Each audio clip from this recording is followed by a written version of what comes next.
Olá pessoal, boníssima noite. Vou chamar aqui Raduan. Como é que faz isso aqui? Vamos lá. Olá pessoal. Raduan. Prontinho. Deixa eu colocar aqui para carregar. Só um minutinho.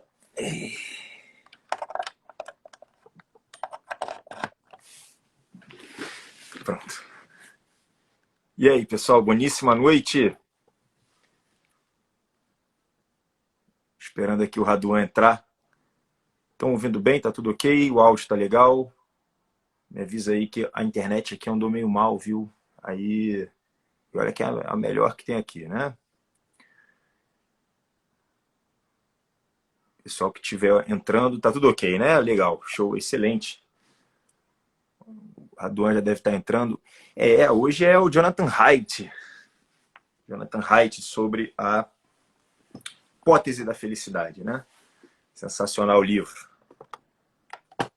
Vamos ver o que também Raduan tem a dizer. Pessoal que for entrando aí, dá ok, excelente. Bom, sumiu aqui o convite.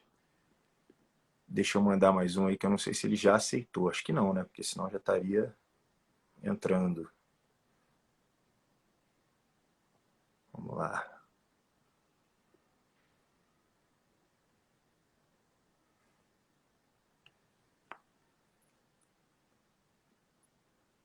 Expectativa pelo livro.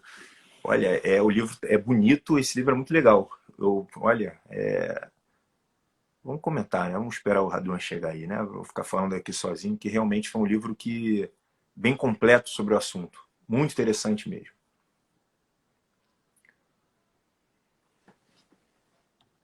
Vocês já leram aí? Já chegou na casa de vocês? Vamos lá. Cadê o Raduan? Deixa eu mandar mensagem para ele aqui. Se eu mandar mensagem, vai acabar. Alô, Edna.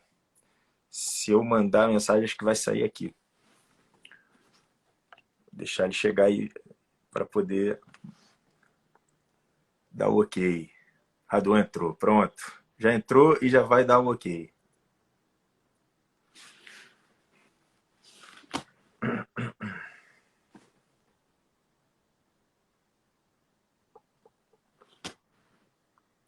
Pronto. Agora sim. Excelente. Deixa eu aumentar aqui o volume. E aí, Fala, Raduan? Bruno! Tudo bem? Como é que você tá, meu amigo? Tudo em paz, maravilha. Tá me ouvindo bem? Maravilha. Tá ótimo aqui a ligação. E aí, Tranquilo. tá em casa? Cara, essa pergunta é sempre difícil, né? Onde é a casa, né? Não, mas tô em Fortaleza, né? Então tô na cidade tem uma das casas e tô aqui na empresa, na PWR. Boa, excelente. O pessoal já estava perguntando aí do livro, né? Hoje vai ser sobre Jonathan Haidt, A Hipótese da Felicidade. Sensacional o livro, viu? Estava aqui até pensando que se eu fosse escrever um livro sobre alguma coisa, que já estou escrevendo, na verdade, aí o negócio é difícil finalizar as coisas, mas eu faria dessa forma, sabe? Que ele fez tudo completinho ali, ele fez uma viagem por toda a história, pela filosofia, sobre a parte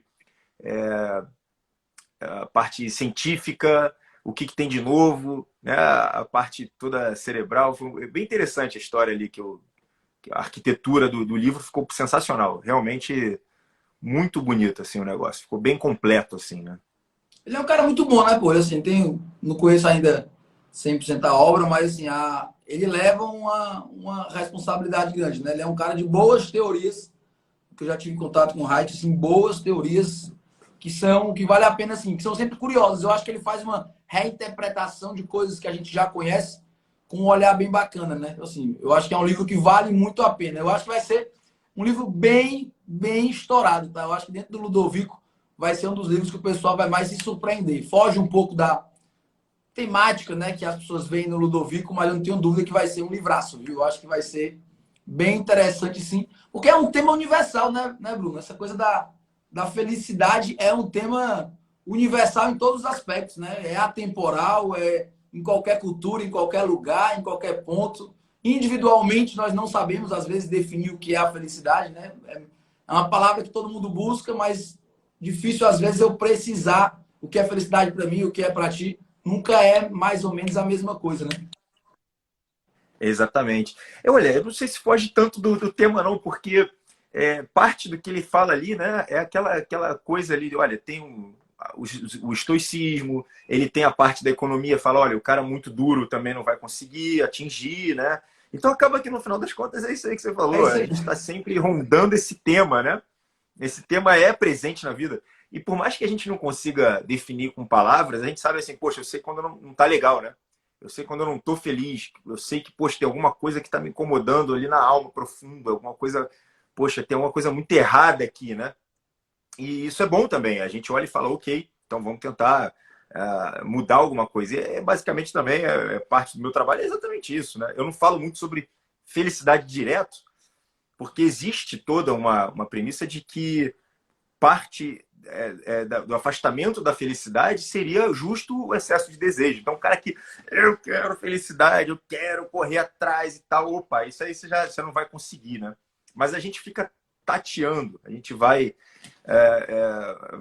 rondando o assunto, né? Vai criando outras esferas que acabam que esbarram em todos os temas, né? Tanto é que ele passa ali, começa falando sobre a parte material, cerebral e aquela coisa toda do dinheiro, como é que a gente se instala, aí depois ele entra nas filosofias, aí vai passeando todo, que é o grande barato, né? Quando a gente olha para trás de toda a história da humanidade, a gente fala, ok, o que a gente já consegue entender, né?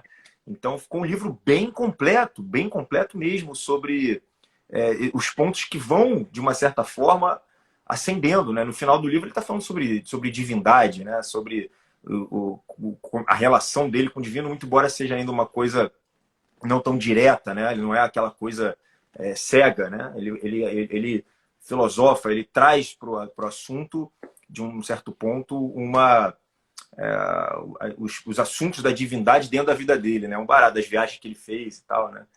É um barato esse Bacana. tema aí. Bruno, a busca pela felicidade é frustrante, como você, como psiquiatra, Boa assim. pergunta, né? Eu Buscar a acho que ela tem que felicidade ser como um colocada. lugar, assim. Existe um lugar que é chamado felicidade. Essa busca, ela é meio frustrante, ela é um pouco Então, não essa produtiva. é uma pergunta muito interessante, né? Porque ela acaba sendo de uma forma muito indireta, exatamente porque o excesso poderia se tornar um desejo. E até mesmo o Jonathan Haidt, ele fala exatamente sobre isso, né? Os desejos, assim como ele olha para trás e fala, Buda falou isso, né? Confúcio falou isso e tal, o excesso, o desejo é a causa do sofrimento. Então, esse desejo também, ele falou, olha, zerado também você não fica, né? Aquele cara que não deseja absolutamente nada e que vive só uma vida transcendente espiritual, ele não parece conseguir viver só disso, né? Então, a busca direta pela felicidade, ela acaba se tornando algo quase que delirante. Acaba se tornando um estado de, de pensamento enviesado, né? Fala assim, olha, eu acho que é por aqui. Só que o livro todo, ele gira em torno disso. Ele fala assim, olha, depende. Você fala, como é que é isso? Ele fala, depende. Tudo ele fala, depende, depende, depende. Essa é a grande mensagem. Então ele fala assim, olha, no início, logo de cara, você já nasce com um certo aparato, né? Esse livro, engraçado, ele me lembra muito do curso que eu fiz lá na Brasil Paralelo. É um negócio que bate muito ali. Eu falo, olha, você começa com um básico, uma carga genética, você conhece com um corpo, depois você olha para o teu sexo, né, o teu gênero, depois você olha para a tua família, né, e você tem uma base e tal. Então, a gente já sabe que é aquela pessoa que vai ter uma grande deformidade ou uma privação qualquer física ou mental, já diminui um pouco a chance de obter esse estado mais alto. Mas é sempre assim? Não, não, não. Não é sempre. Tem a pessoa que nasce cheia de deformidade, deficiência qualquer, e está feliz, né? Então a gente sabe que a pessoa que também tem tudo, aí ela foi contra, ela obteve todos os desejos, ela deveria ter por conta disso uma felicidade, e não tem, né? Então essa busca direta, ela pode acabar envezando, porque a gente não tem certeza o que traz a felicidade. A gente tem aí algumas teses, alguma hipótese da felicidade, a gente tem, né, alguns estudos que determinam, que apontam ali e tal, mas ela fica num lugar tão subjetivo e tão... acho que a palavra é essa, ela é tão subjetiva, tão virtual, né, não concreta, né, vamos dizer assim, uma coisa tão impalpável que ela acaba se tornando difícil da gente conseguir falar, não, mas eu vou pegar ali. Né? E mesmo das minhas melhores metáforas, a gente acaba se confundindo. Eu acabo dizendo, Radon, olha, se liga nessa metáfora que eu estava pensando que eu usava meio que uma metáfora do voo de um balão. Né? Um voo de um balão. E o voo do balão, você vai precisar cortar as cordas que estão te prendendo no chão, seja isso qual for, né? A marra qual for. Você vai precisar diminuir o peso dele, né? Então, esses pezinhos, joga para dentro, tal, não sei o quê. Enfim, né?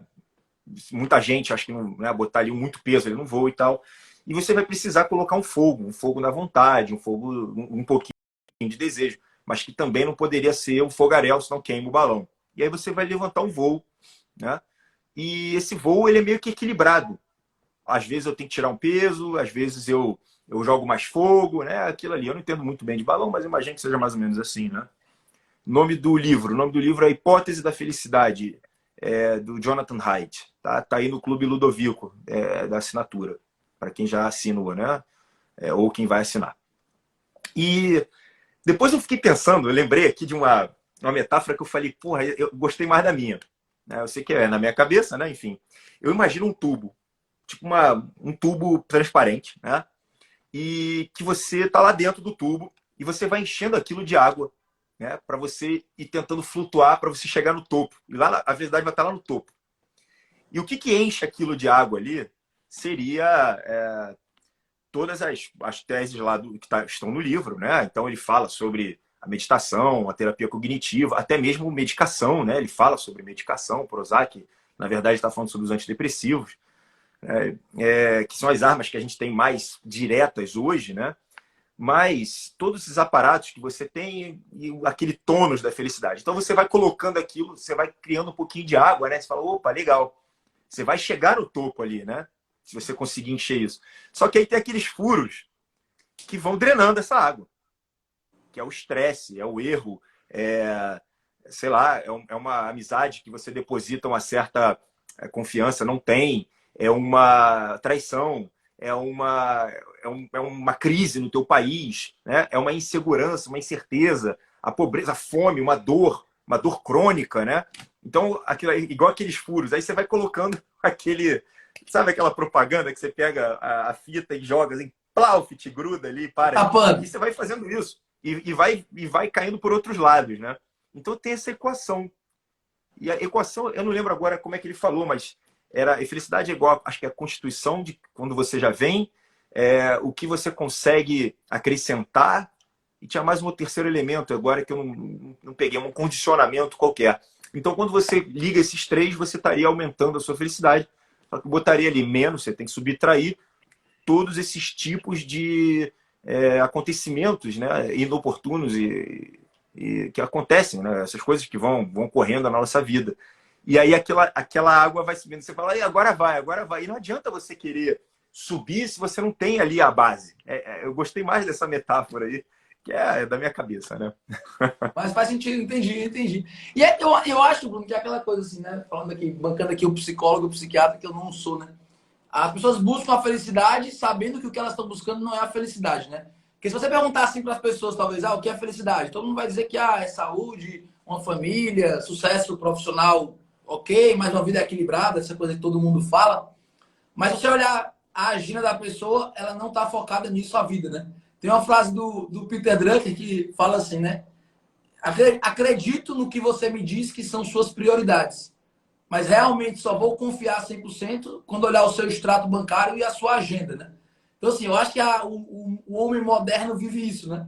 Ele tem uma certa consciência de que a felicidade não está no sucesso financeiro total, no R$ 1 milhão por mês, no prazer imediato. Ele sabe que a felicidade não está ali, mas se você fizer uma auditoria da agenda dele, uma auditoria do extrato bancário dele, você vai ver que os esforços dele são todos direcionados para isso, né? Ele faz uma carga de trabalho gigantesca só para ganhar mais dinheiro, ele está focado no prazer imediato. Então, assim, existe um conflito na minha visão disso, sabe? Assim, na minha visão totalmente leiga, né? Do que a gente sabe como consciência de, tem que ser virtuoso, a felicidade está nas virtudes, a felicidade está na família, então, assim, na boa criação, em tudo mais. Mas se a gente for olhar o que a gente faz, não é nada disso, né?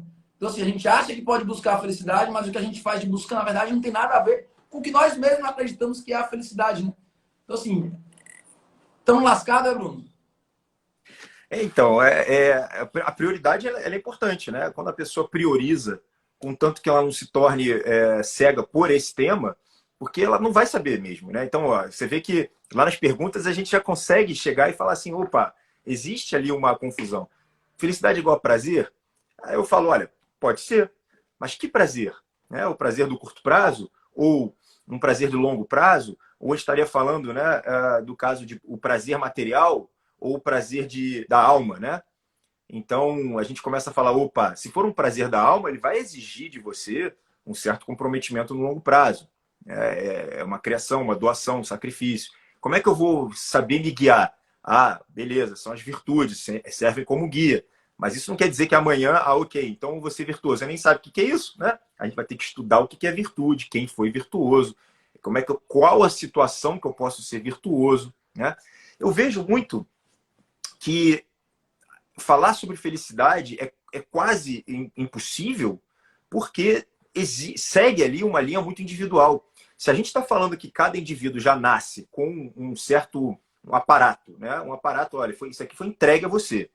E só daí você já fala que você já percebe que existe um problema, porque fingindo que a pessoa tem um bom físico, um físico razoável, minimamente para ser feliz, que ela tem uma mente minimamente para ser feliz e tal, uma família, uma casa e tal, né, um ambiente seguro, você já começa a trabalhar a parte dos temperamentos, que são completamente diferentes. Depois a gente já vê que dentro daquele ser humano, um bebezinho ainda, você já nota que existem bebês que já nascem incomodados, né, e que choram, que se doem, que vão levar uma vida difícil. E o outro irmão, absolutamente alegre, feliz, leve, né? Não tem esse sofrimento. E antes de que aconteçam coisas tão horrendas na vida dessa pessoa, né? E então a gente já vê que também que existe um tônus da felicidade. Esse tônus aqui. E esse tônus, pelo que eu vejo na minha vida, com muito esforço, que basicamente são essas técnicas que ele fala no livro, né? Meditação, terapia cognitiva, que basicamente é mudar o seu julgamento e tal, remédio e alguma alimentação, isso aí pode se expandir em último nível. Mas a gente vê que esse tônus, o máximo que a gente consegue fazer, na maioria das vezes, é aumentar um pouquinho. Você fala, olha, tá bom, eu consigo aumentar um pouquinho. É difícil, muitas vezes, mexer nesse tônus, né? É difícil. Então, a gente vê que através de muita terapia e tal, aquela pessoa começa a olhar para o mundo de uma forma diferente. Ele consegue interpretar, ou seja, julgar o mundo de uma forma diferente. Ele fala, puxa, eu estava errado, estava enganado, né? Aí já entra as filosofias mais interessantes do mundo, né? O rio Aleteu, né? O rio Leteu, na verdade, Leteu, aquele rio do esquecimento. Então, os filósofos antigos lá, o Platão, Aristóteles e o Sócrates, né, falavam muito sobre o rio Leteu, que quando a gente vai nascer, a gente passa pelo rio, e é um rio do esquecimento. Então a gente tinha já toda a sabedoria, felicidade, tudo isso na nossa alma, a gente passa na hora de vir nascer, a gente passa pelo rio do esquecimento. E para eles, uma das grandes virtudes seria da memória, que é lembrar quem você era antes. E a ideia é que você fique o mínimo de tempo nesse rio antes de chegar em vida. E se você conseguir fazer isso, você consegue acessar um lado teu, que basicamente Jung repete isso, falando sobre identidade, sobre o self, processo de individuação. Falando, meu filho, para você chegar na tua felicidade, você vai precisar encontrar um porto dentro de você, algo que seja muito individual seu, né? Que você chegue nesse momento que você fale, puxa, aqui sou eu, né? E aí é um barato, porque parece, né? Metaforicamente parece. É diferente, por exemplo, de uma pessoa que vai viver e falar, não, eu tenho que me esforçar muito para chegar na felicidade.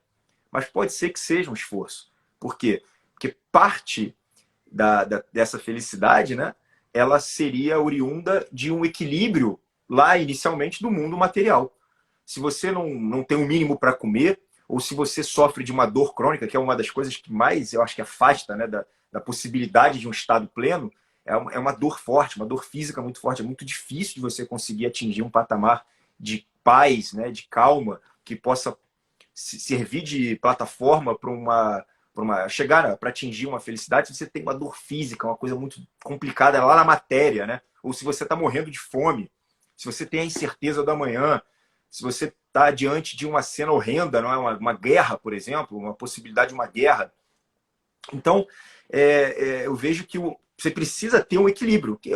O livro ele também fala muito sobre isso. Ele fala, olha, o melhor que a gente consegue chegar é o caminho do meio, é o equilíbrio.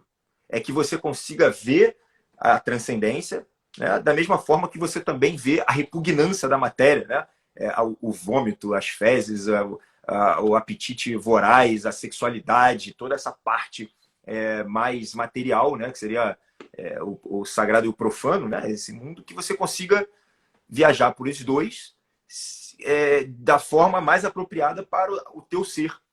Porque teu ser pode estar muito ligado à matéria e ele pode estar muito ligado ao espírito. Então você vai ter que criar esse equilíbrio, né? Uma das grandes mensagens do livro é esse, né? É o equilíbrio. É a mensagem do meio, né? É a coisa, olha, é tentar manter ali o máximo possível de conhecimento, de sabedoria, lá do toque lá do sagrado, mas também mantendo um equilíbrio material. Eu consigo me garantir, eu consigo sobreviver nesse mundo, né? Sem gastar muita energia, sem gastar toda a minha energia psíquica e física nos prazeres mundanos ou na busca excessiva sobre dinheiro e por aí vai, né? Ficou muito confuso, não? Não, mas é bom. O tema parece simples, mas é confuso a explicação, Não, né? A gente acha que falar de felicidade é fácil, mas talvez é um dos temas mais espinhosos que tem, né? Uma coisa mais áspera que tem, porque é como tu começaste falando, né? É muito intangível, né? A gente já tá falando de uma coisa intangível. Bruno, diz uma coisa. É mais fácil ser feliz hoje do que na antiguidade? Caramba, boa pergunta, né? Eu acho difícil, né? Realmente. Porque é o seguinte, quando a gente pensa nos antigos, eles também lidavam com questões, né? Eles lidavam com questões muito ligadas à escassez, a alimento, a segurança, né? Então, era uma coisa, parece mais uma coisa preto e no branco antigamente, né? Então, eu vivia dentro das muralhas, eu tinha uma segurança, né? Eu vivia fora da muralha, opa, eu tenho que resolver isso na minha vida, eu tenho aqui um foco, né? Eu tenho que saber para onde que eu vou, como é que eu vou fugir. Então, eram setores que pareciam mais simplórios, né? Uma coisa mais radical, né? Eu tenho ou não tenho. E muito ligado à sobrevivência da matéria, que era uma coisa difícil. Então, o cara fazia um corte mais profundo, adeus, né? Não tinha antibiótico. Olha, aí arranhei, meu. Então, valeu, pessoal. Foi ótimo conhecer vocês. Né? Eu tenho 22 anos e me arranhei. Pisei num material aqui que estava enferrujado. Valeu, galera. Um abraço. Então, assim, tem isso também, né? Talvez a morte estivesse muito mais ligada, muito mais apresentável a essas pessoas.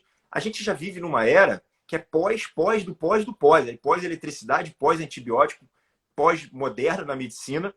E, basicamente, a gente não tem mais esses problemas, né? De escassez de alimento, segurança, para a maioria de nós, não é uma questão como era antes, né? Sempre em guerra, constantes guerras, né? Só que a gente tem outros problemas que são quase que invisíveis, né? Por exemplo, o excesso de informações de má qualidade, injeções de dopamina criada por uma mídia, criada por um sistema do marketing. Nós temos a pornografia, né? Nós temos pessoas que já entenderam como funciona o mundo e buscam a manutenção do governo deles através de manipulações escusas, insidiosas, né? A gente tem uma série de outras questões e nós temos, por exemplo, civilizações gigantescas. Depois você sabe muito melhor do que eu, né? Depois da Revolução Industrial ali, sabe o boom que a humanidade deu, tanto economicamente quanto de nascimentos, e que aquilo vem aumentando e muda toda a nossa estrutura que a gente conhecia. Então a gente lida com problemas que a gente não pode chegar e dizer e falar assim, pô, isso aí está funcionando maravilhosamente bem, né? Se assim fosse, né, não teríamos um suicide rate, né? A taxa de suicídio não seria tão alta, né? Os casos de depressão, ansiedade e tudo mais não seria tão alto na atualidade. Então eu acho que o problema sempre existiu, né? E a gente tem hoje a possibilidade de acesso ao conhecimento, que é uma coisa que não tinha antes, né? Talvez não tinha, né? Não tinha o Clube do Livro, né? Não tinha bons canais de YouTube, não tinham grandes professores falando gratuitamente. A gente democratizou a informação, né? Hoje temos acesso, mas depende do mínimo de controle próprio, né? Se você optar por ir para escutar funk, né, e ficar buscando o excesso dos prazeres, a abundância dos prazeres materiais, né? A gente já sabe o quanto que isso traria dano e afastaria essa pessoa de uma certa felicidade. Mas também não é segurança, não é uma garantia de que o cara que vai ser todo correto, inteligente, conhecedor, não vai ser feliz. É aquela coisa, ele vai precisar achar a identidade dele e o equilíbrio dele. Né? Não adianta ele olhar e falar, puxa vida, eu queria a vida do Raduan. Né? Então amanhã eu vou tratar de fazer... E chega lá, às vezes ele chega na tua vida, né? Supera o Raduan e acha a vida dele uma bosta. Ele achou que isso fosse levar. Não tem garantia nessa vida. Né? Por isso que eu falo muito sobre tudo em volta da felicidade. Eu falo tudo sobre cortar as cordas do balão. Eu falo tudo sobre colar aquele band-aid na piscina transparente. A gente fala tudo como encher isso, mas infelizmente, para esse tema, nem os mais sábios chegaram nessa garantia. Né? A gente não pode chegar a afirmar isso. É complicado isso, né? É enrolado, pô. Foi engraçado porque é grande Rodrigo aí. Abraço, Rodrigo. É engraçado porque se a gente perguntar assim para as pessoas, né? Todo mundo fala, não, o objetivo da vida é ser feliz, né? Isso é talvez assim, num mundo mais material, isso é quase um mantra, né? Tem até aquele stickzinho do Instagram que todo mundo coloca no sábado, né? Ser feliz e ponto, né? Como se a felicidade fosse um fim nela própria, fosse uma coisa que traz tudo isso.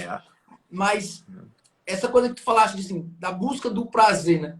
Nós não somos preparados para lidar com a abundância, né? Então, assim, a gente viveu milhares de anos, né? Nós, seres humanos, na escassez, né? A gente tinha que caçar para poder comer, a gente tinha dificuldade de arrumar um abrigo seguro, a gente tinha dificuldade de encontrar mulheres para poder procriar. Então, assim, tudo isso em período fértil, né? Porque a gravidez demora 9 meses. E agora a gente vive a abundância, né? Então, assim, nosso cérebro ele não está preparado para uma padaria com muito pão e a gente poder comer pão à vontade e almoçar depois de novo e dormir tranquilo, vendo Netflix e ninguém aperrear, e ninguém encher nosso saco.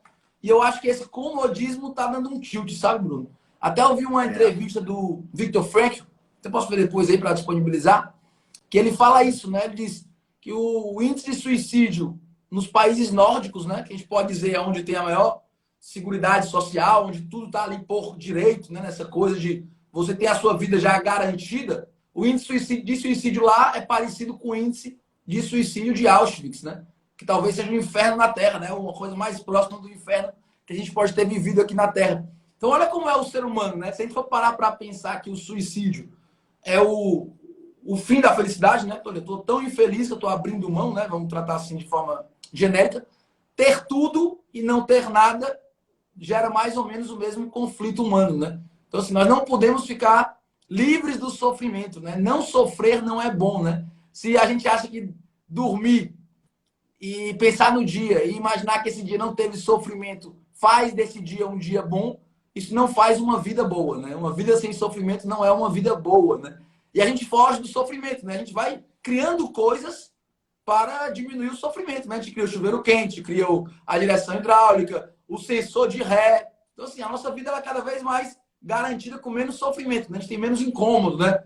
Pede o iFood, né? A gente fica com raiva porque o iFood não sobe pelo elevador, né? A gente fica super chateado com isso, né? Então, assim, a gente sempre vai estar pedindo as coisas, né? A gente nunca vai estar 100% protegido. E a busca da proteção não é o resultado que a gente quer, né? Então, assim, a encruzilhada ela é individual, né, Bruno? Ela é uma coisa assim, esse equilíbrio ele é um self individual, ele não é uma coisa assim, eu vou dar tudo para essa comunidade e ela vai ser toda feliz. É muito mais uma coisa individual de encontrar esse equilíbrio, é isso? E, pô, boa, excelente, excelente colocação. No caso, né, o sofrimento seria parte da vida, então.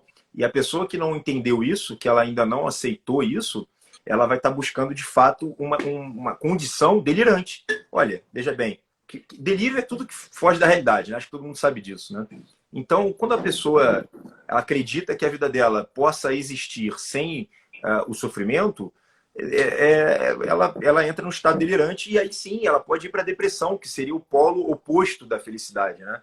É, sendo que dentro da depressão não é, as pessoas confundem tristeza e não é sobre tristeza, é sobre um vazio, é uma apatia, é um sofrimento diferente, é um sofrimento da alma que pode levar ao suicídio, né? A pessoa não aguentar o ápice do sofrimento é de fato algo importante. Mas veja bem, dentro do estado da felicidade existe tristeza. Quando? Quando ela é apropriada. Eu olho e falo, puxa vida, alguém morreu, eu fiquei triste. Isso é apropriado e eu não sei te explicar muito bem se não for desse jeito, mas essa pessoa, ela pode estar feliz de estar triste, né? Ela fala assim, olha, é a emoção apropriada para uma pessoa equilibrada, tá? Então, as pessoas acham que, por acaso, elas confundem muito, né, felicidade com contentamento, com momentos de alegria, com momentos de euforia, com momentos de prazer, né? Então, afasta da ideia de que qualquer coisa vai demandar uma energia. Então, quando você acorda, e teoricamente seria, metaforicamente, um nascimento, você começa o seu movimento, e esse movimento já é um tipo de sofrimento, de uma certa forma.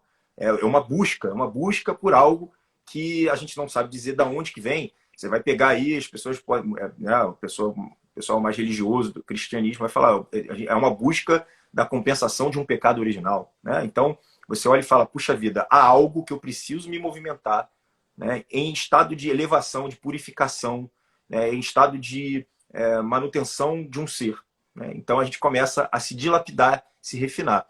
Mas dentro desses estados existem as emoções negativas que fazem parte do estado de felicidade, né? A felicidade em si não é o oposto de tristeza, mas sim dessa depressão, da apatia, de algo que está muito errado na alma daquela pessoa. Talvez ela esteja fora da identidade, talvez ela esteja fora dos valores dela, algo que esteja acontecendo ainda mais profundamente que ela ainda não viu direito, né? Agora, mais interessante ainda, e está no livro, né, é a questão de o que você pensa, e que é muito estoico isso, né? Do que você pensa sobre as coisas.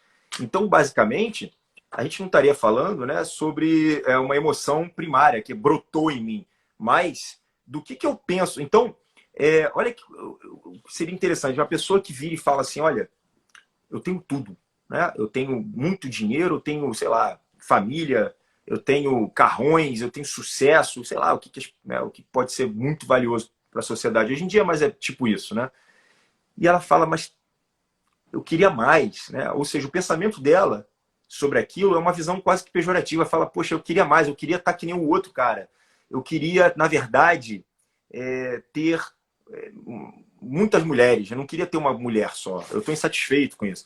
Então, ele é uma situação que parece muito bonita para ele, é perfeita, né? Inicialmente para a maioria das pessoas, e que para ele dói. O pensamento dele leva aquilo, a achar aquilo terrível. Ao passo que você olha lá na África, na Etiópia, um molequinho, né, a família ali, uma criança e tal, não tem nada. Não tem nada. Não tem nem comida direito. Aí tá o pai dele ali trabalhando, mina de diamante, sei lá, né, o dia inteiro, 16 horas por dia dentro da lama. Um sofrimento para todo mundo é terrível, mas o pensamento dele sobre aquilo é assim, pô, mas é assim mesmo, né? Essa é a vida que eu tenho. É o melhor que eu posso fazer, eu nasci aqui. Ele nem chegou a cogitar, ou até às vezes até cogitou, por exemplo, eu sei que isso aqui faz parte de um plano de um cara que está bilionário em cima das minhas custas e que a gente deveria, que a gente, né, poderia, talvez até exista um mundo melhor. Eu não estou dizendo que seja um cara limitado mentalmente, mas ele olha para aquilo e ele fala assim, tá, mas essa é a minha realidade, né? E não, nesse momento não há nada que possa fazer, ele realmente acredita nisso. Ele realmente acredita nisso, não há nada que eu possa fazer. E talvez realmente seja esse o caso, não tem nada que eu possa fazer. E isso a gente começa a olhar e fala assim, esse cara é feliz. Então é complicado de explicar. A chance dele de ser feliz é baixa, né? Por conta da miséria. Mas ele olha e fala, o meu pensamento, o meu julgamento sobre essa ação, sobre esse cenário, é ok. Então, tá lá no livro o quanto que pensar ou não pensar sobre um assunto pode vir a levar a um estado de insatisfação e, evidentemente, se afastar de um estado de felicidade, né? É aí que entra as terapias cognitivas, é mudar o seu pensamento sobre o que você já acreditava. Mudar o julgamento, no final das contas, é mais importante do que o estado onde você se encontra. Né? Que tem base estoica, né? A TCC tem uma base Totalmente. estoica, né? Baseada no estoicismo. E essa é uma coisa interessante, né? Que a gente, no nosso mundo, né? A gente vê essa coisa da ambição desenfreada como um ponto positivo, né? Alguém bate no peito e fala, né? Eu sou ambicioso, né? Nunca estou satisfeito, eu quero sempre mais, né? É incrível como a coisa do desejo, ela tem um ponto positivo social, né? Desejar mais. É positivo desejar sempre mais, né? Estoicamente falando, né? De forma estoica, é impossível ser feliz desejando, né? Porque se eu estou desejando, eu não consigo me contentar, ser feliz com o que eu tenho, né? Eu estou sempre desejando o a mais, estou sempre projetado no futuro, né? Eu nunca estou implantado na realidade presente, né, Bruno? Isso é interessante, porque assim, quando a gente começa a mergulhar nesse tema, e é áspero, né? A gente vê como hoje, talvez cada um de nós, mesmo com um conceito de felicidade relativamente bom que a gente pode ter individualmente, nós não fazemos ela, não buscamos a felicidade da forma que deveríamos buscar, né? E assim, aí vem aquela coisa meio não autorresponsável, né? Ah, tem uma pressão social para eu fazer coisas que eu não gostaria, né? A mulher tem que engravidar, o homem tem que ganhar tantos mil, e vai colocando a justificativa em cima desse bolo social, né? E no livro, se eu não me engano, ele fala justamente o contrário disso, né? Você é muito mais feliz por laços sociais, matrimoniais, o seu laço matrimonial, o seu micro ali, né? Do que sobre o macro, né? É muito mais importante o que você faz no seu próximo, né? Como você está relacionado ali naquela sua sociedade próxima a você, do que necessariamente nascer em um país onde tem uma renda per capita alta, onde tem uma seguridade social. Então, assim, é muito mais importante o que você faz no seu entorno do que necessariamente estar em um local onde aparentemente existe uma vida mais feliz ou mais fácil, né? Eu tinha até um conhecido meu, não chegou a ser amigo, ele era professor universitário de uma universidade federal. E era um cara bem gabaritado, tinha filho, já pós-doc, cara lá dos seus 20, 25, 30 pau ao mês, garantido, federal. E ele era depressivo, né? E ele fala que tinha crises depressivas e ficava mais depressivo ainda quando ele ia dar aula, quando ele saía de casa.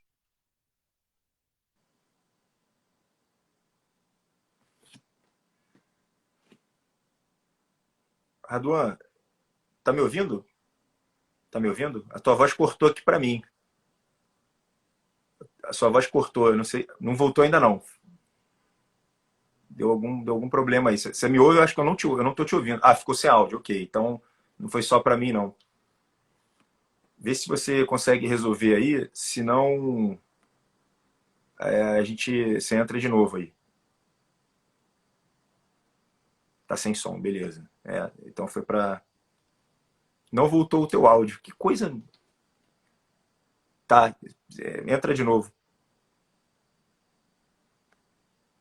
Sem som, né? É engraçado. Isso nunca aconteceu estranho. Deve ter sido uma coisa lá. Vai entrar de novo aí. Esperar ele mandar a solicitação aqui. Foi. Vamos lá.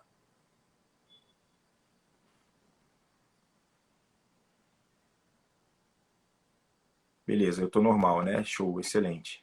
Deu certo? Voltou. Volta aí teu raciocínio. Caiu, cara, não sei. Nunca aconteceu isso não, hein? Esse negócio do Pois é. áudio cair. Estranho. Ah, meu Instagram, né? Mas vamos lá. É, Que o cara era depressivo, né? Era professor universitário, tinha uma perfeito. renda boa, 20, 25, 30 pau. E ele fala que a pior crise depressiva, os piores momentos que ele tinha é quando ele estava no carro, vinha flanelinha ali, criança, adolescente, limpar o carro.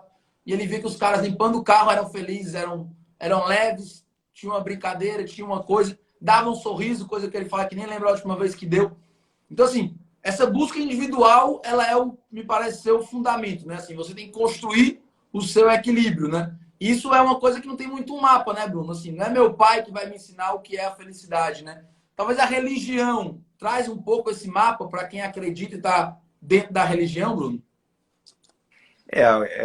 Na verdade, né, ainda mais nesse estado aí do seu amigo, né, é um estado, sendo bem sincero, um grande mistério, né? A gente melhora tudo que a gente possa melhorar para chegar no nível da pessoa falar, olha, eu estou menos deprimida ou até me curei de alguma forma, né? Eu trabalho, basicamente, é o trabalho da minha vida. Mas é aquela coisa, a gente sabe que vai ter sempre ali um percentual de que não vai atingir, né? Mesmo a gente nunca vai também poder dizer que o cara tentou tudo, porque levaria uma vida para tentar tudo. São, imagina, 500, mais de, poxa, eu vou botar aí 50 mil combinações de medicamentos. Né? E isso o cara estaria fazendo terapia junto. Então, se um dia ele respondeu o medicamento, você não vai saber se foi a terapia. Isso ele está também tratando na parte da matéria. Ele está ganhando dinheiro, ele está salvo, está ok, né? A gente tem que saber o que está acontecendo. Então, matéria, terapia, remédio e tal. E aí você, né, tocou no segundo ponto, que é o religare, né? A religião, que vai religar esse ser humano com um lado que a gente não vê, o lado metafísico, né? E que a gente, na grande maioria das pessoas, a gente sente alguma coisa, a gente sabe que existe alguma coisa, né? E que também está passivo do nosso julgamento, né? A gente olha e fala, não, eu detesto religião, né? O que eu gosto mesmo é espiritualidade. E aí a gente olha e fala, tá bom, mas o que é essa tal espiritualidade? Ele não sei. Eu sei que eu tenho algumas coisas. Eu falo, olha, então, essas coisas que você não sabe que você tem manuais nessas religiões. São pessoas que dominaram, teoricamente, né? Dominaram esse assunto que você está se propondo a fazer. Então, vê o que faz mais sentido, vai estudando isso agora. Abre lá meia horinha por dia, escolhe uma religião que sobreviveu ao tempo, né? E começa a buscar um certo elemento. Mas eu não sinto nada. Mais uma vez, a religião às vezes propõe a isso, né? Ela fala, olha, continua aqui fazendo a sua prática diária, por exemplo, né, a esmola da Igreja Católica, basicamente é isso. É uma prática diária que tenta combater o egoísmo, né? Ou seja, tirar o homem da matéria. Ele se desliga um pouco da matéria, dele mesmo, do umbiguinho dele, né? E começa a ver um outro caminho depois de um tempo, que esse troço não vai aparecer assim, né? É quase que nós fomos tolhidos por muito tempo, nós fomos, basicamente, a gente atrofiou essa musculatura. Então, não é coisa de 2 dias, eu vou na igreja 2 dias, ou eu vou, sei lá, né, no centro espírita, eu vou numa mesquita, sei lá onde você vai, né, não vai 3 vezes ou 10, né? É uma coisa que você vai precisar incrementar aquilo na tua prática, vai ter que entender, vai ter que falar. É uma coisa que demanda um certo tempo, né? E até de entendimento, porque aquilo tem uma estrutura gigantesca. Mas a gente está falando de conhecimentos milenares, não é uma coisa que, não, tá. Então, sim, mais uma vez, tanto para o teu amigo que pode ter eu custo a dizer isso, mas existe essa possibilidade, embora seja remota, né, pequena, ele pode ter um problema só neuroquímico, né? A circuitaria neuronal dele lá não tá legal. E aí tem que entrar com uma medicação, a genética dele é desfavorável, mas pode ser até o último lado mesmo, né? A gente não está mais falando de uma coisa mais tão material, nós estamos falando agora do ápice lá, de uma experiência espiritual, transcendental, né, religiosa, uma coisa que você fala, caramba, essa experiência me trouxe mais perto de um estado que pode estar sendo deturpado por algo no meio, nem tão lá, nem tão cá, mas esse rapaz poderia, por exemplo, estar muito bem olhando e falando assim, não, mas alguém me falou, ou seja, um julgamento, né, um pensamento, seria no meio, a parte da esfera mental, alguém me falou que ser um professor universitário e ganhar 30 pau no mês é a felicidade. E, portanto, né, eu não poderia abrir mão disso para ser um flanelinha, né, ou para ser um fazendeiro, um jardineiro, ou alguma coisa que não tivesse essa abundância financeira, né, mas que trouxesse ele para uma vida muito mais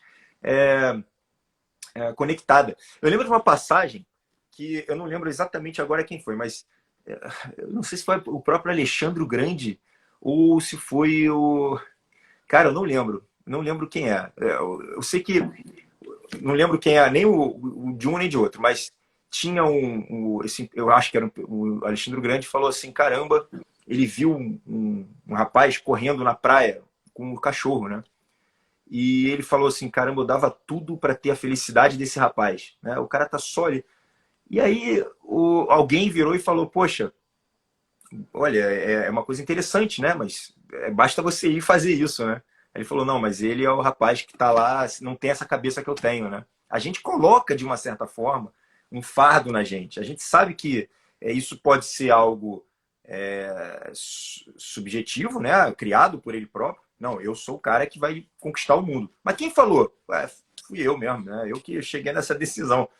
Ou se a gente não sabe se existe uma outra coisa que nos arremete, né? Sei lá, vamos dizer aí, do ponto de vista de uma coisa religiosa, talvez, que você tenha uma missão de vida, algo espiritual mesmo.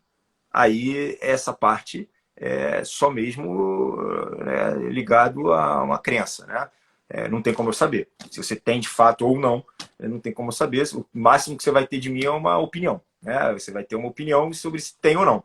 Que pode ser, você pode falar, o Bruno botou na cabeça que ele vai ser um grande psiquiatra, né? Mas pode ser que não. Falou, olha, eu nem queria estar aqui e tem alguma força aí que me coloca nesse estado aqui, né? Não sei te dizer o que é. É difícil dizer. É bacana. E falar de uma coisa moderna, Bruno, como é que tu vê o lockdown, hein? Tu acha que o lockdown pode ter tornado as pessoas infelizes ou não? Se o lockdown, você já era infeliz e o lockdown é só uma questão, não é para você ser abalado por isso, ou não é possível? Até como psiquiatra mesmo, assim, uma restrição dessa, um confinamento, um menor contato social, tudo isso aí que esse período de mais de um ano já trouxe para nós, pode me tornar infeliz ou não? Se agora algo foi acionado, é um gatilho de algo que já existia e não é que isso tornou, isso apenas acionou. Como é que fica isso na tua É, concepção, hein? olha, tem muito a ver com o que você falou, né? 2 blocos atrás. Você falou assim, olha, parte da nossa felicidade tem a ver com o tempo e energia que a gente emprega na aquisição de vínculos afetivos de qualidade, né? E quando eu falo empregar vínculos afetivos, a gente está falando sobre entrar novas pessoas, né, e manter essas pessoas, assim como a retirada e a exclusão de certas outras pessoas que não fazem mais parte desse sistema do que você está, no teu nível de evolução da tua vida, né? Isso tem que acontecer. É uma reciclagem, basicamente. Então, o lockdown, ele quase sempre é negativo para a maioria das pessoas do ponto de vista do curto prazo. Por quê? Se nós somos seres sociáveis e grande parte da nossa conexão, nossa alegria, nossa felicidade, nosso bem-estar, até a nossa inteligência, ela é oriunda desses vínculos, né? Quando você limita esse vínculo, é evidente que essa pessoa ela vai ter um impacto, né? Ela vai se tornar uma pessoa mais triste, né? Ela vai se tornar uma pessoa menos radiante, menos vitalidade. Só que claro que existe um risco, né? O risco é terrível, um risco de suicídio, um risco de depressão, algo maior. No entanto, do ponto de vista evolutivo, todo sofrimento nos acende, né? Todo sofrimento vai expandir de alguma forma a sua consciência.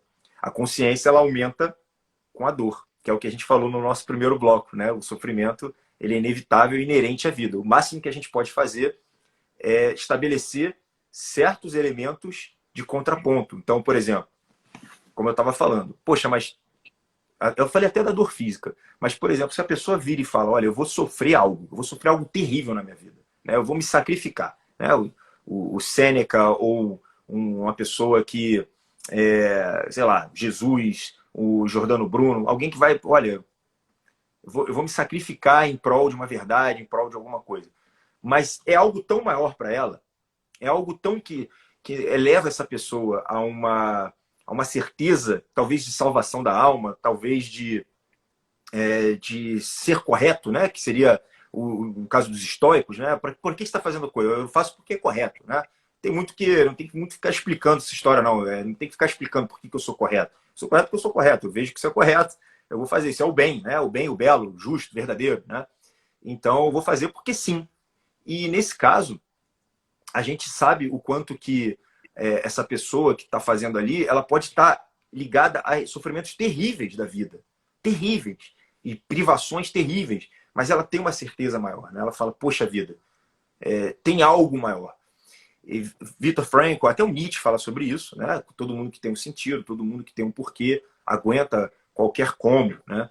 E nesse caso, a gente sabe que é uma verdade, ao passo que quando a pessoa está fazendo algo que a leva para um sofrimento e ela não está vendo nenhum motivo naquilo, qualquer tipo de sofrimento ganha uma proporção gigantesca. Ora, né, olha, eu vou fazer jejum. Tá, mas fazer jejum para quê, meu filho? Aquele sofrimento terrível. Mas para quê? Ah, falaram que é legal. Não vai conseguir. Né? Não vai conseguir. Aquele sofrimento expande. Né? Agora fala, olha, vou fazer jejum porque me falaram que emagrece. Ok. Vou fazer jejum porque, né, aqui emagrece. Vou fazer jejum porque me falaram que aumenta a minha performance. Ok. Vou fazer jejum porque falaram que assim isso me permite uma abertura para o mundo espiritual. Lá em cima, aí já aquela coisa começa a fazer mais sentido, né? Então a pessoa aguenta o sofrimento. Então, basicamente. Aguenta e é feliz sofrendo, Bruno? O estado de felicidade, ele tem essas coisas loucas. Tem a tristeza, ele tem o aguentar o sofrimento.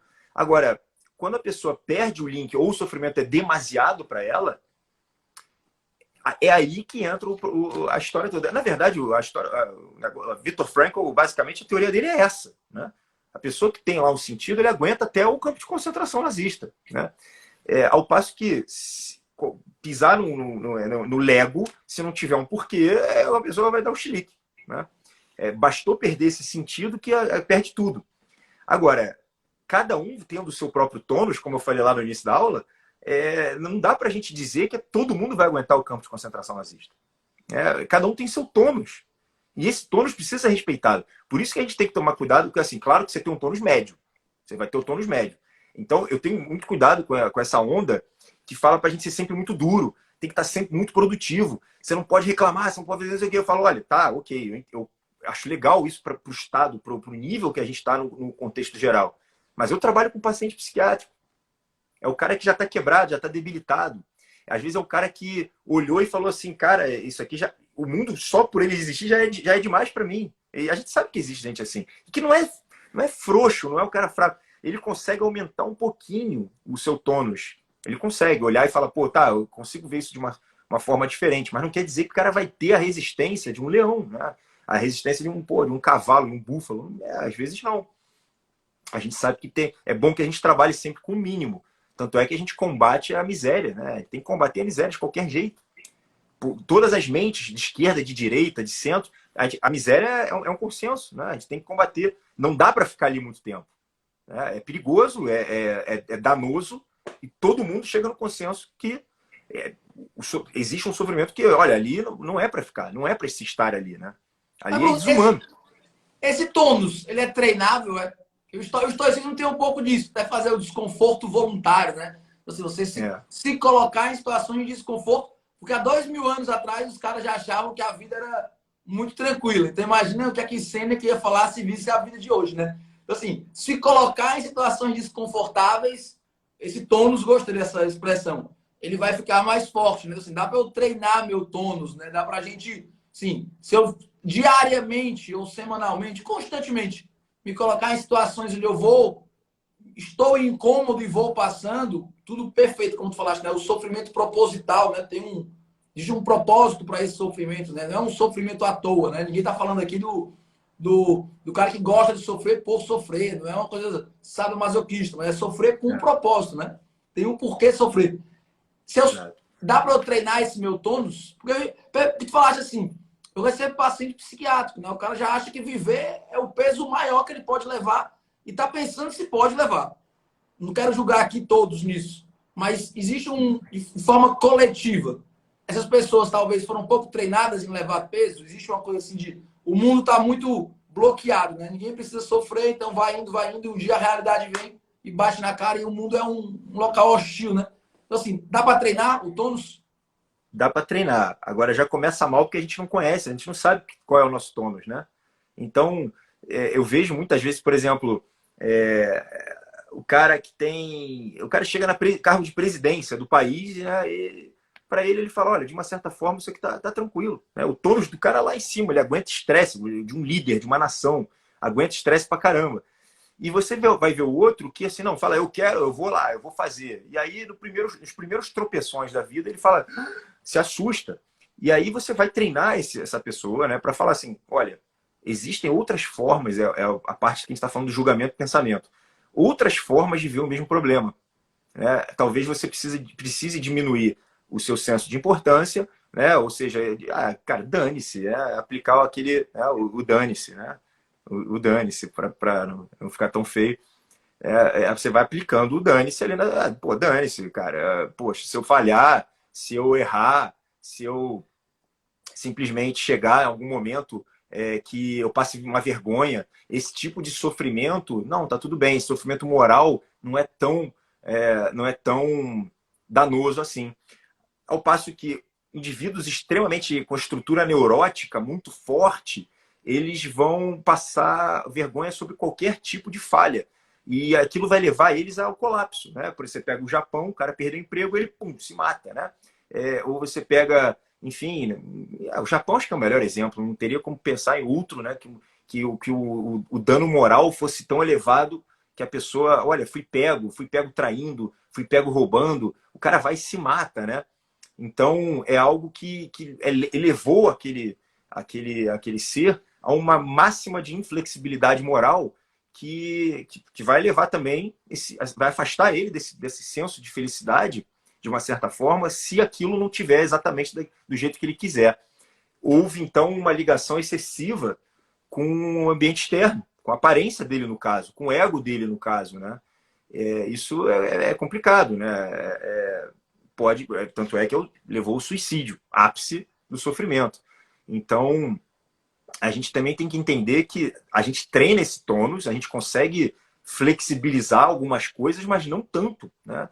A não ser medidas muito drásticas, que acho que nem caberia aqui falar, mas, por exemplo, no caso de uma lavagem cerebral, né? É muito que acontece lá na China, por exemplo. Né? Lá, de fato, verdadeiramente acontece lavagem cerebral.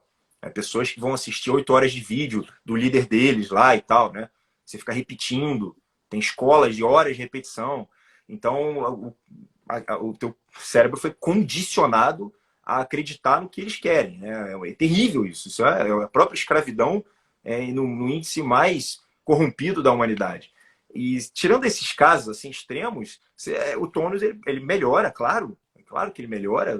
A terapia serve exatamente para isso, mas nem sempre é uma coisa tão flexível e você pode ter que quebrar algumas vezes. Né? No meu caso é muito assim, né? Toda hora eu vou e quebro. Não, eu consigo. Vou e quebro. Aí, caramba, meu Deus, burnout, não sei o quê. Fala, putz, o que vai fazer? Eu ainda não conheço, né? Eu vou tentar fazer o máximo, eu quero fazer o meu melhor. Por que não? Eu acho que todo mundo deveria estar ligado ao seu melhor. Por quê? Porque parte da minha felicidade vai estar ligada a fazer o melhor. Eu acho que isso é correto. Né? Agora, também não adianta. Eu acho que o mais do que eu aguento é o correto. Aí você quebra. E aí você se afasta da felicidade. Né? É quase como que um sinal para você. Calma. Você está demais. Você está se excedendo. Burnout, toma aí de presente. Né? Fica um pouquinho aí, uns meses em casa. Parou. Não tem outro jeito. Espera. Né? Então, basicamente, a infelicidade ela também é muito boa, porque ela mostra o caminho. Se você souber ouvir, ela vai te mostrando o caminho. E você precisa parar de se desligar. Né? No meu caso, fala, caramba, tô trabalhando excessivamente. Eu vou ter que ligar para meus pacientes, passar vergonha de falar que eu vou ter que cancelar.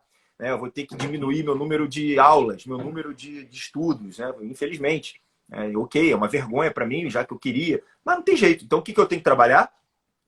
A parte da vergonha, a parte da flexibilidade moral, né? O meu ego. Então, é isso. No final das contas, a gente vai se aperfeiçoando para a gente poder criar uma escada, né? Ou o tubo com água, né?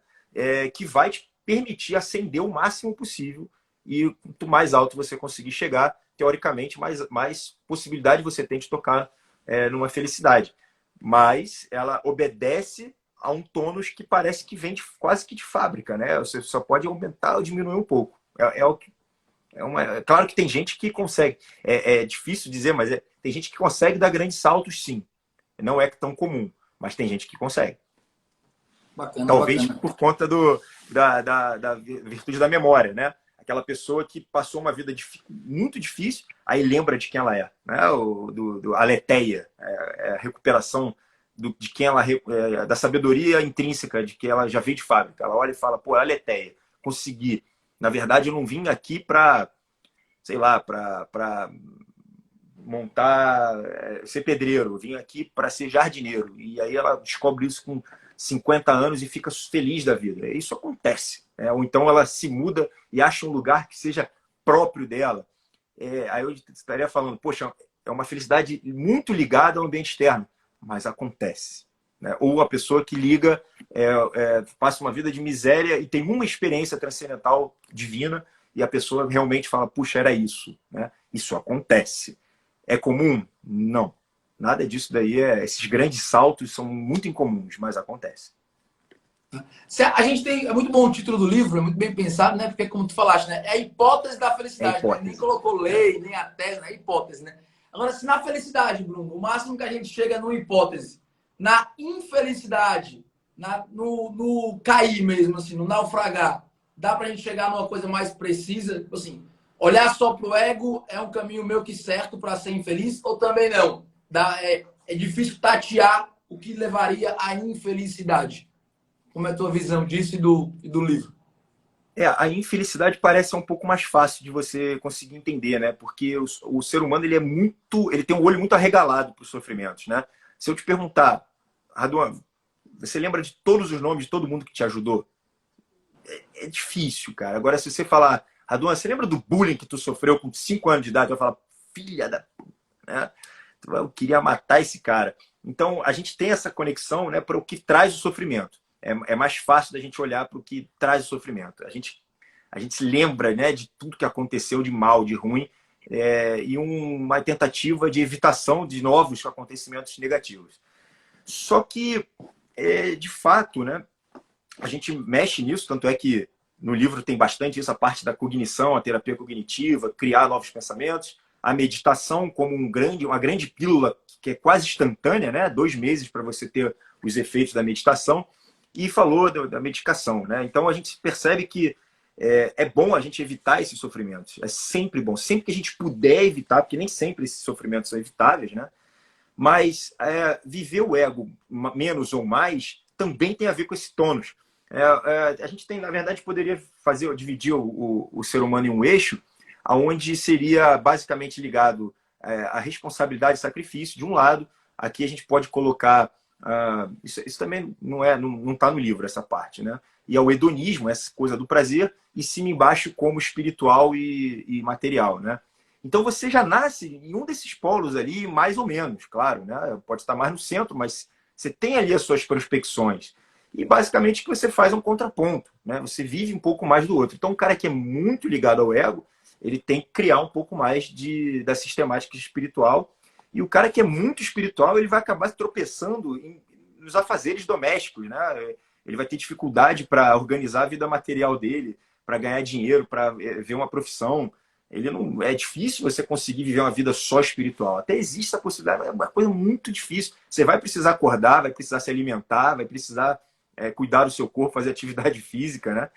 Então, você faz esse contraponto, você adquire, e fica geralmente mais fácil de você fazer esse contraponto via sofrimento. O que me leva para fora do sofrimento, eu resolvo. Né? Isso te eleva um pouquinho nessa caminhada, mas ainda também não vai ser o que de fato preenche integralmente. Né? Aí, a Gigi está fazendo, existe preparo para o sofrimento? O Raduan vai responder melhor do que eu aí, que é especialista em estoicismo. Né? Eu acho, na minha visão, assim, vale a pena a gente nos tornar antifrágeis, né? Falando aqui um pouco do Taleb, né? Buscar isso sim. Né? Eu acho que evitar o sofrimento não é um caminho para a felicidade. Né? Até eu brinco assim, né? Faço uma correlação, que é justamente isso. Olha como a maneira como a gente se gerencia, nosso autogerenciamento, ele é falho, né? Como a gente avalia um bom dia, né? Vou dormir daqui a pouco, vou deitar e vou dormir. E eu vou avaliar o meu dia como todo mundo faz. E geralmente se avalia um bom dia por momentos de prazer e resultados positivos, né? Então, qual foi o momento de prazer que eu tive hoje? Né? Eu comi uma macarronada, eu comi uma pizza boa, momento de prazer que eu tive no dia, ou bons resultados, né? Então, bati a meta da empresa, resolvi algum problema, fui parabenizado, né? Só que a métrica que a gente usa para avaliar o dia como bom ou não, né? Como um dia feliz ou não, não é uma boa métrica para avaliar uma vida como boa ou não, né? Então, assim, uma vida só com prazer, só com macarronada não vai ser uma vida boa, né? Uma vida que não tem uma construção, um sofrimento, não é uma vida boa, né? Como o Bruno colocou, né? Então, assim, se eu for me gerenciar dessa forma, eu vou colocar o dia sendo contrário ao que eu tenho que fazer na vida, né? Então, assim, não posso acumular dias dessa forma, porque eu não vou ser feliz assim, né? Só buscando prazer e esperando bons resultados, eu não vou ser assim, né? A vida é muito mais sofrimento e maus resultados, né? Não importa quem nós sejamos, a gente perde mais do que ganha no final da vida, né? A gente ganha uma vez ou outra que são grandes vitórias, mas se for juntar o contexto todo, sempre tem mais derrotas do que vitórias. Então, assim, a gente tem, na minha visão, tem que aprender a sofrer, né? Não tem como a gente não aprender a sofrer, né? Faz parte da caminhada, né? A vida. E aí tem mil justificativas, né? Tem, como o Bruno falou, se é pagando o pecado original, ou se é realmente precisando nos doar e transbordar para o próximo ou não. Mas tem que passar por isso sim, na minha visão. Temos que ir, né, Bruno? Estamos estourando o tempo já Temos do que povo, ir, né? é isso. Foi ótimo, Raduan. Sempre bom te ver. Grande prazer aí, sempre. Prazer meu. Obrigado por tudo, Bruno. Estamos juntos. Nos Parabéns aí vemos aí na próxima. Imagina, obrigado pela você aí curadoria, por viu? ter Muito bacana. participado sempre.